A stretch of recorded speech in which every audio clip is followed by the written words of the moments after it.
Good morning. Today I'll be reading from the sixth book of the Left Behind series.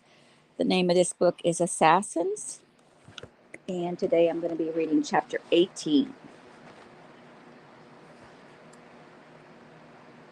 Stars dotted an inky sky when Albie finally skidded to a dusty stop in a deserted plain.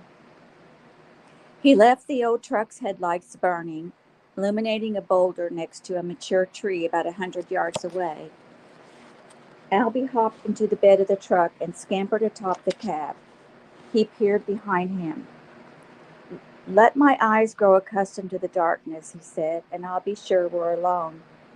Satisfied, he hopped down the way he had gone up. "I used to be able to drop all the way from the top to the ground, but the ankle, remember?"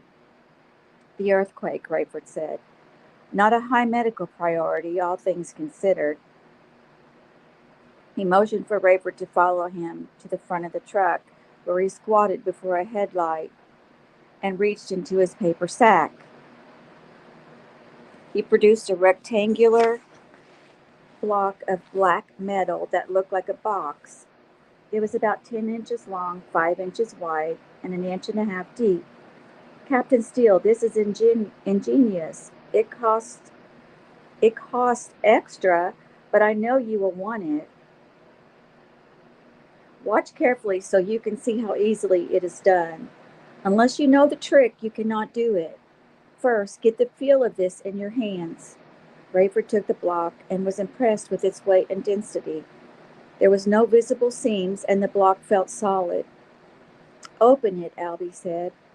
Rayford turned it every which way in the light, looking for a place to get a grip, trip a switch, squeeze a spring, anything. He saw nothing. "Try," Albie said. Rayford gripped the block at both ends and pulled. He pushed to see if the sides had any give. He twisted it and shook it, pressed around the edges. "I'm convinced," he said, handing it back. "What does it remind you of?" "Ballast, maybe a weight of some kind. An old computer battery? What would you tell a custom agent if it is when you show up black and ugly under the radar?" "One of the above, I guess. Probably say it's for the computer I left at my destination last time." "That will work, because he will not be able to open it either, unless he does this, and the odds are he never would."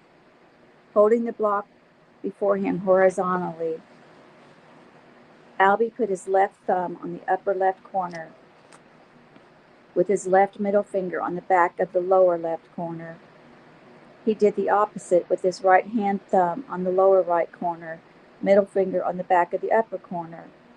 "I am pushing gently with my thumbs, which forces my fingers to resist. When I feel a most delicate disengagement, I then slide my thumbs under the bottom edge, put my index fingers along the top edge, grip tightly, and pull. See how easily it slides apart?" Rayford felt as if he were witnessing a magic trick from a foot away without a clue how it was accomplished. Albie had slid the block apart only an inch or so, then quickly snapped it back shut. The seams seemed to disappear because this was fashioned from a solid block of steel. "Try it, Captain." Rayford placed his thumbs and middle fingers where Albie had. When he pressed lightly with his thumbs and felt the pressure on his fingers, he sensed an ever so slight give. He was reminded of his penny toys as a kid when he tried to make a BB drop into a shallow hole in a piece of cardboard by tilting it this way and that. It worked only when you tilted just so far, but not too much. He grasped the ends of the block, as Albie had done, and the unit smoothly slid apart. In his left hand was solid steel in the shape of a large jigsaw puzzle that perfectly aligned with the heavy handgun in his right. Amazing. "Is it loaded?" "I was taught there's no such thing as an unloaded guns. Many people have been killed by guns they were certain were unloaded." "Granted, but if I aimed and shot, would a bullet be fired?" "Yes." "Got anything you don't care about that would be set atop that rock?" Just aim at that rock for now. It takes getting used to. I was a fair marksman in the military years ago. Only years, not decades. Cute, insulted by my fence. Familiarize yourself with your weapon. Rayford set the block on the ground and turned the gun over and over in his hand. Heavy as it was, it had excellent balance and settled easily into his palm. He worried it might be difficult to hold steady due to the weight. That mechanism, Albie said, is found in no other handgun, only in high-powered rifles. It does not cock. It is semi-automatic. You have to pull the trigger anew for each shot, but it will fire off a round as quickly as you can release the trigger and trip it again. It is possibly the loudest handgun made, and I recommend something in the ear nearest the weapon. For now, just plug your ear with your other hand. I don't see a safety. There is none. You simply aim and fire.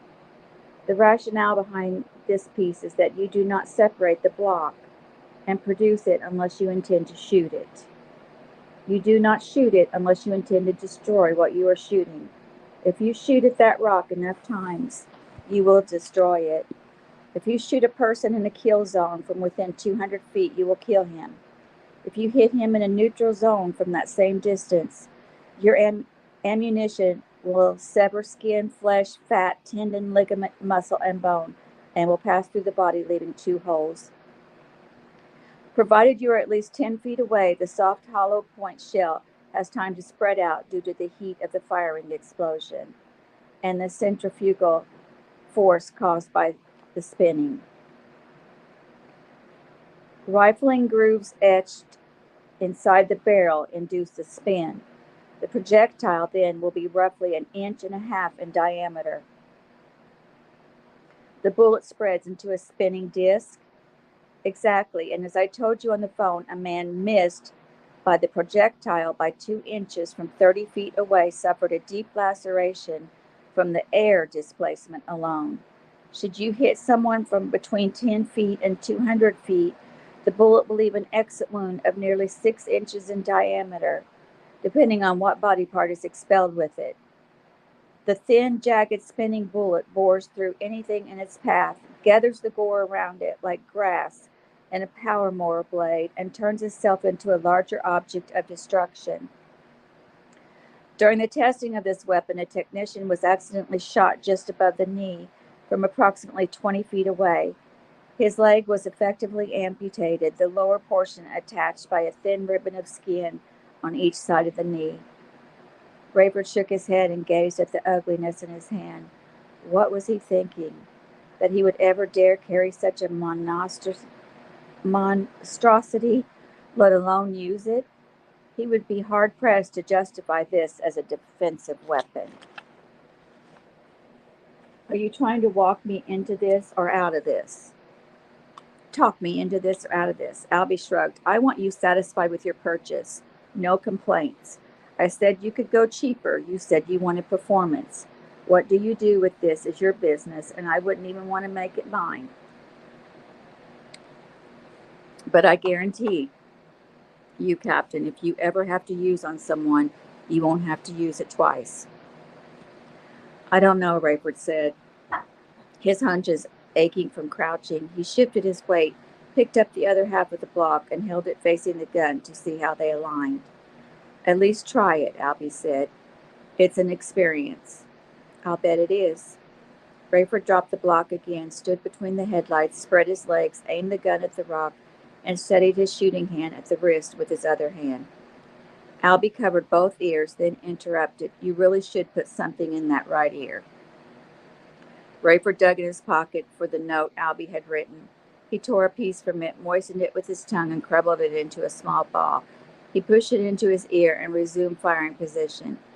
I wish I could cock it just for timing, he said. It's as if the gun's ready and I'm not. I'm not hearing you, Albie said, too loudly. I'm afraid you'll shoot when I take my hands from my ears. The gun was only slightly closer to Rayford's protected ear when he squeezed the trigger. The recoil drove him back against the hood of the truck. He slid to where his seat hit the bumper. But there wasn't enough room to hold him, and he plopped in the dirt. The explosion sounded like a bomb, and then like nothing, as he was temporarily deafened and didn't even hear the echo. Rayford was glad he had not squeezed off another round when he flopped. Albie looked at him expectantly. "You're right," Rayford said, his ears ringing. "An experience." "Look," Albie said, pointing into the distance. Rayford squinted. The rock looked none the worse for wear. "Did I hit it?" "You hit the tree." Rayford could hardly believe it. The bullet had hit the trunk about 8 feet off the ground, just below the branches. "I need to see this," he said. Struggling to his feet, Albie followed him as he got close enough to see that a gash had been taken out of the tree that left less than half the trunk intact. The weight of the branches finally overtook the gaping hole, and the top of the tree came crashing down, bouncing off the rock. "I've heard of tree surgeons," Albie said, "but how many rounds did it hold?" "How many rounds does it hold?" "9. Want to try again and see if you can hit what you're aiming at?" "I'll have to compensate. It pulls up and to the right." "No, it doesn't. You saw what I hit. I was aiming into the middle of the rock." "Pardon me, Captain, but the problem was not the gun. It was the shooter." "What?" In your in your profession, they would call it pilot error." "What did I do?" "You flinched." "I didn't." "You did. You expected the powerful sound and the action, and you caused the barrel to point up and to the right. This time, concentrate not only on not doing that, but also on planting your back foot and taking the recoil into your legs." "Too much to think about." "But try, otherwise you're on the ground again and the tree has been put out of its misery." Rayford filled both ears this time, made sure his right leg was planted behind his left with the knee slightly bent. Indeed, he had to fight the urge to flinch as he squeezed the trigger. This time, not dazed by the sound and not driven back against the truck, his eyes were on the rock when a huge chunk of it was blown off the top. Rayford retrieved a piece of at least 10 inches in diameter and 3 inches thick. "Who makes this thing, anyway?" "Those who need to know." "No." "There's no signage on it," Rayford said. "What do they call it?" "People who know the weapon have nicknamed it the Saber." "Why?" Albie shrugged. "Probably because the other piece could be called a sheath.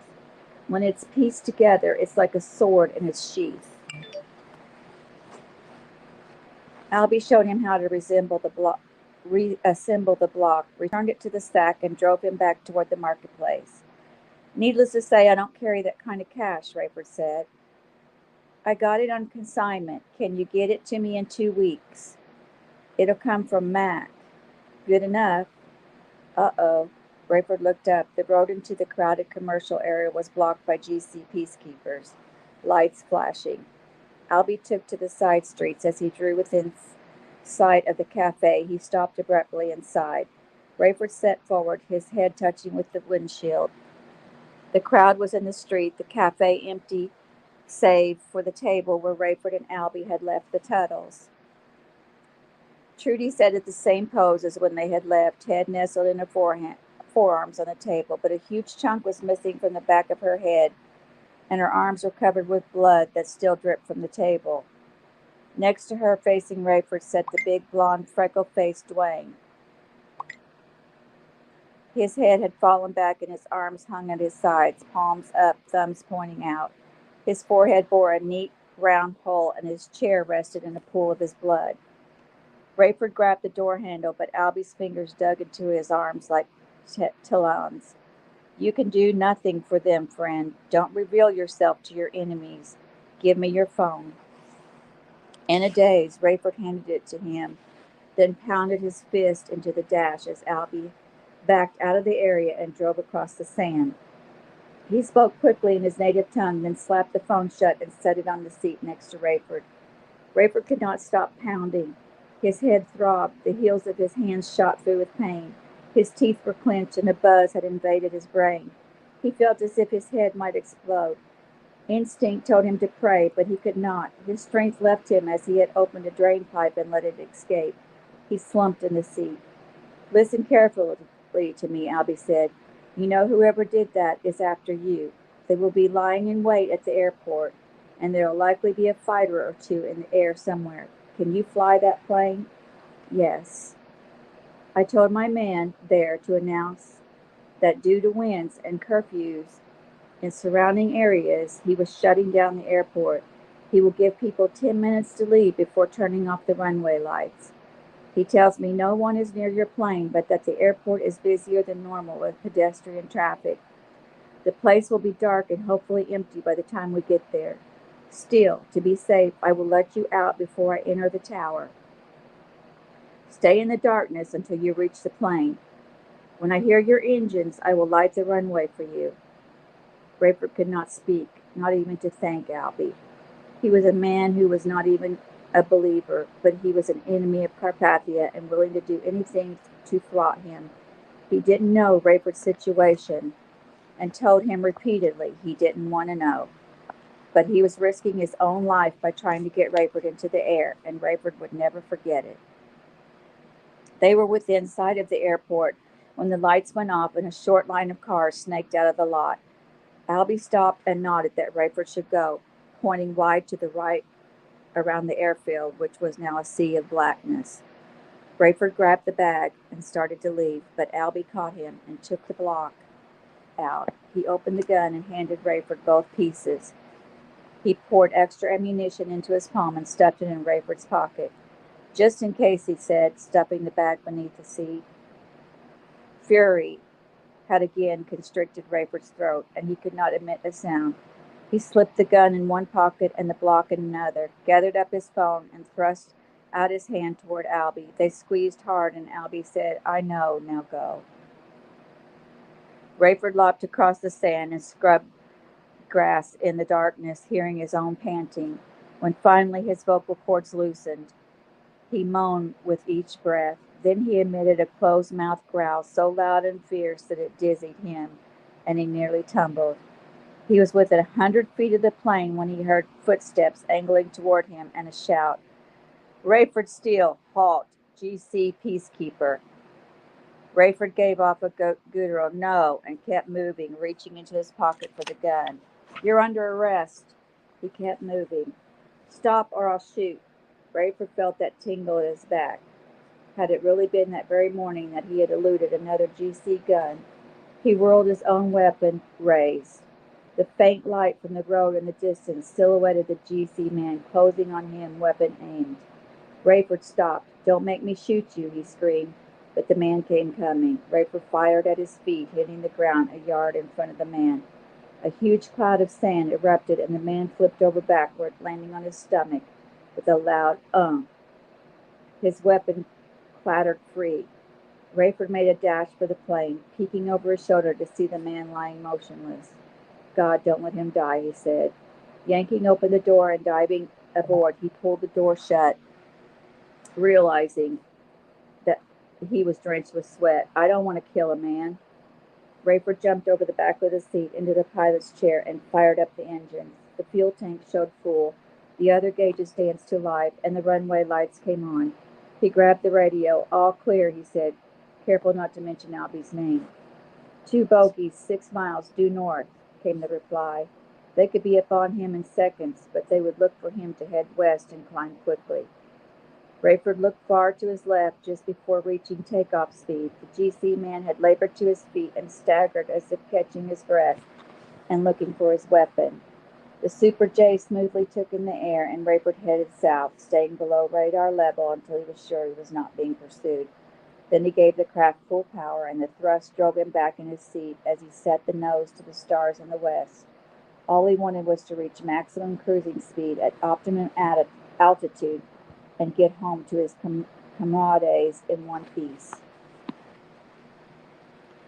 It was just after noon in Illinois as Tyson Ben Judah stood gazing out the upstairs window of the safe house.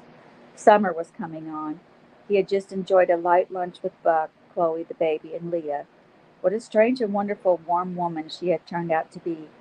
He did not know what bothered Rayford so about her. Tyson found her most engaging. He had nearly finished his message to the faithful and would begin polishing it for transmission in a few minutes. In it, he warned that the closer the calendar drew to September, the 42nd month into the tribulation, the more likely it was that the death toll of 200 million horsemen would reach a third of the population. The gravity of his missive weighed on him, and he felt a sudden need to pray for his old mentor and fellow countryman, Chaim Rosenzweig. Father, he began, I do not know how to pray for my friend anymore, Tyson quoted. Likewise, the Spirit also helps in our weaknesses, for we do not know what we should pray for as we ought, but the Spirit himself makes intercession for us with groanings which cannot be uttered. Now he who searches hearts knows what the mind of the Spirit is, because he makes intercession for the saints according to the will of God. Thank you, Lord, he said. And when he opened his eyes, he at first thought he was dreaming. Filling his entire field of vision through the window was an army of horsemen and their steeds. Hundreds and hundreds of thousands of them riding. The horses' heads were as heads of lions, and from their mouths poured fire and smoke. Tyson had written of these, had heard others' accounts, secretly wished he might get a glimpse, but now as he stared, unblinking, wanting to call the others, especially Buck, who also had not seen these, he could not find voice. In the middle of the day, with the harsh late spring sun bathing the scene, the massive horsemen looked angry and determined. Their brightly colored breastplates gleamed as the immense breasts beneath them rumbled side by side, picking up speed from trotting to galloping to stampeding. It was as if their time had come. The occasional forays had been mere rehearsal. The demonic cavalry, limited only by God's choosing, whom they might slay, stormed across the earth for what would surely be their final attack. Tyson, Buck called from downstairs. Look out the window, quick. Rayford had the Super J at peak performance on autopilot. Fatigue swept over him, but he dared not doze. Regardless of the technology within reach, he picked up his phone to dial home when something caught his eye miles below. Fire and smoke, billowing, black and yellow, rose from a boundless stretch of millions of horsemen and horses on run across the ocean, heading for land. And that is the end of chapter 18. And next I'll be reading chapter 19. Thank you for joining me. Have a wonderful day.